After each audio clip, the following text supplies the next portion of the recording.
சமைக்கவே தெரியாதவங்க கூட ஈஸியா செய்யக்கூடிய ரெசிபி இது. இந்த குழம்பு வைக்கிறப்ப கண்டிப்பா சாதம் எக்ஸ்ட்ரா வச்சுக்கோங்க. எப்பயும் சாப்பிட்றத விட கண்டிப்பா ஜாஸ்தி சாப்பிடுவாங்க. இது செய்றது ரொம்ப ரொம்ப ஈஸி. இது செய்றதுக்கு மண் சட்டி எடுத்துருக்குறோம். 3 டேபிள் ஸ்பூன் அளவுக்கு எண்ணெய் சேர்த்துருக்கிறேன். இதுக்கு சின்ன வெங்காயம் சேர்த்தா தான் நல்லாயிருக்கும். பெரிய வெங்காயம் யூஸ் பண்ணாதீங்க. நான் 200 கிராம் அளவுக்கு சின்ன வெங்காயம் நீல வாக்குல கட் பண்ணி சேர்த்துருக்கிறேன். இது கொஞ்சம் கலர் மாறினதும் நம்மளோட காரத்துக்கு ஏத்த மாரி பச்சை மிளகாய் சேர்க்க போறோம். நான் 12, 13 பச்சை மிளகாய் கீறி சேர்த்துருக்கிறேன். உங்களோட காரத்துக்கு ஏத்த மாரி நீங்க சேர்த்துக்கோங்க. சில மிளகா கொஞ்சம் காரம் ஜாஸ்தியா இருக்கும். அதுக்கேத்த மாரி அட்ஜஸ்ட் பண்ணி சேர்த்துக்கோங்க. அடுத்ததா நம்ம நல்லா க்ளீன் பண்ணி எடுத்து வச்சிருக்கிற நெத்திலி கருவாடு சேர்த்துருக்குறோம். இதை சேர்த்துட்டு லைட்டா மிக்ஸ் பண்ணி விட்டா போதும். இப்போ இந்த குழம்பு பண்றது தேவையான பொருட்கள்னு பார்த்தீங்கன்னா, சின்ன வெங்காயம், பச்சை மிளகாய், உப்பு, மஞ்சள் தூள், கருவாடு அவ்வளோதான். ஆனா இதோட டேஸ்ட் அடிச்சுக்கவே முடியாது. இப்போ இதில் கொஞ்சமா தண்ணி சேர்த்துக்கோங்க. தண்ணி சேர்த்துட்டு நான் இப்போ கல் உப்பு சேர்த்துருக்கிறேன். 1/2 டீஸ்பூன் மஞ்சள் தூள் சேர்த்துக்கோங்க. கருவாடில் கொஞ்சம் உப்பு இருக்கும், அதனால் பார்த்து சேர்த்துக்கோங்க. வேணும்னா தேவைப்பட்டதுன்னா திரும்ப நம்ம சேர்த்துக்கலாம்.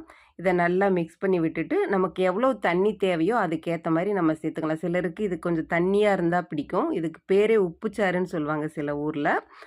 இதை மூடி போட்டு ஒரு 5 நிமிஷம் நம்ம கொதிக்க விட்டுறலாம். அவ்வளோதாங்க, ரெசிபியே முடிஞ்சு போச்சு. இது யார் வேணால் பண்ணலாம். ஆனால் டேஸ்ட் யார் பண்ணாலுமே அட்டகாசமாக வரும். உப்பு காரம் மட்டும் கரெக்டாக போட்டால் போதும்.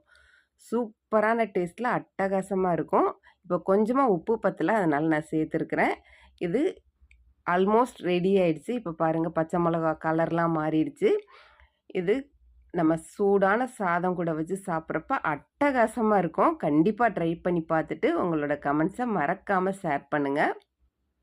இதை விட ஈஸியான ரெசிபி வேறு இருக்குமான்னு தெரில. இதை நல்லா தண்ணி சுண்ட வற்ற வச்சுட்டோன்னா கம்மங்கூழ், கேப்பக்கூழ் கூட சாப்பிட்றதுக்கு அட்டகாசமான காம்பினேஷனாக இருக்கும்.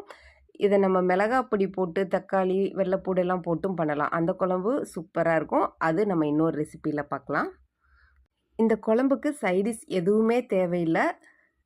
சாப்பிட சாப்பிட கொண்டான்னு போய்கிட்டே இருக்கும். இந்த குழம்பு காலியானதும் அந்த சட்டியில் லைட்டாக ஒட்டி இருக்கிற குழம்புக்கு 2 வாய் சாதம் போட்டு நல்லா மிக்ஸ் பண்ணி சாப்பிட்டு பாருங்கள். இந்த ஒரு வாய் சாதத்துக்கு எல்லாரும் அடிச்சுப்போம். இந்த மாதிரி சட்டி சோறு சாப்பிட்றதுக்கு யார் யாரெல்லாம் ஃபேன்ஸ் இருக்கிறீங்களோ கமெண்ட் பண்ணுங்கள்.